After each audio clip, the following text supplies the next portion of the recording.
Hi, and welcome to the Marvelous State of Mind, Season 1, Episode 1. Today's show is aimed at taking on the stigma of mental health in the military and its effects on service members in general. Having served for over 20 years, it's widely known what type of culture we lived in, and the culture is not one that tolerates the effects of mental health as it relates to serving. And so one would ask, how does the military deal with this? Well, the quick answer to it is just, if you somehow mention the fact that you might have some kind of mental issue, they'll just discharge you promptly, and rather than just treat what's going on. Because the business of the military is not for that. It's to protect and serve, right? Protect and serve the country. So, damn the person who's suffering and going through the issues. But in most, if not all cases, where somebody wants to serve and has a mental health condition but presents as normal at the time of committing, getting through the entrance program, some end up getting caught while in basic training and promptly discharged on medical and sent home. So one might ask, well, what about the people currently serving, with mental health conditions? What about them? Well, I mean, it's more common than many people might realize that of how many people who still serving and have served are mentally compromised. So the common issues that we faced while dealing with our mental state, in large part, we just didn't talk about it for fear of losing our jobs, or worse, being kicked out altogether. So such problems, would cause long-term effects and compounds the problem and adds to the already problematic issue of PTSD. Hence, our brethren who served in Vietnam, who still suffer to this day because of the negligence. So, according to the Department of Defense, if you currently have a diagnosis or a history of mental disorders, this pretty much bars you from ever serving in the military. And some of these conditions that I'm about to list off are considered to be disqualifying. So I'm gonna go ahead and list those now. One is a history of obsessive compulsive disorder or post-traumatic stress disorder.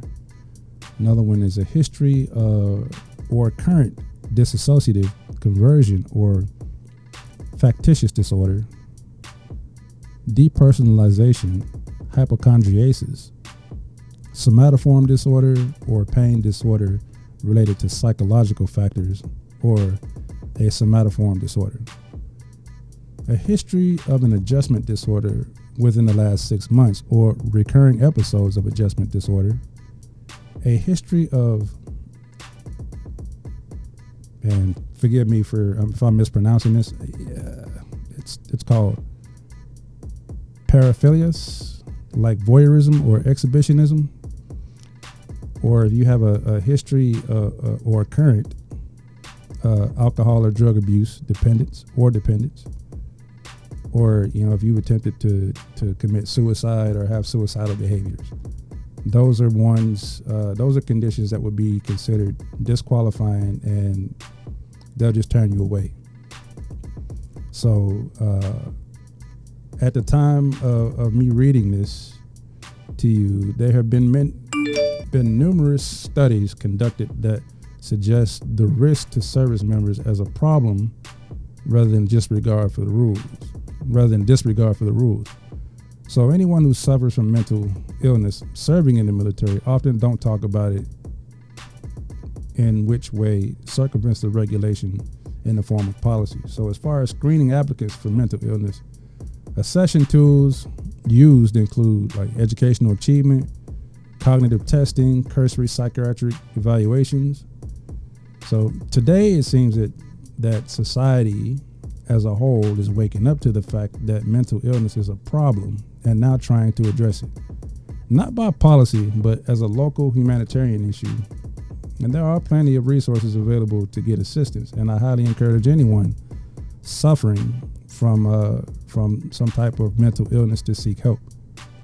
I personally have been dealing with depression and post-traumatic stress from my childhood, but also from my experiences in the military.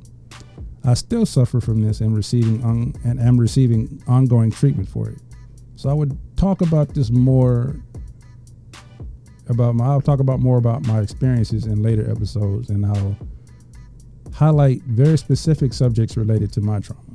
So if you're a person out there or a person of color in this country, then you know living in this very oppressive environment contributes to the very trauma we all face, and also being blamed for the very problems that cause the trauma in the first place.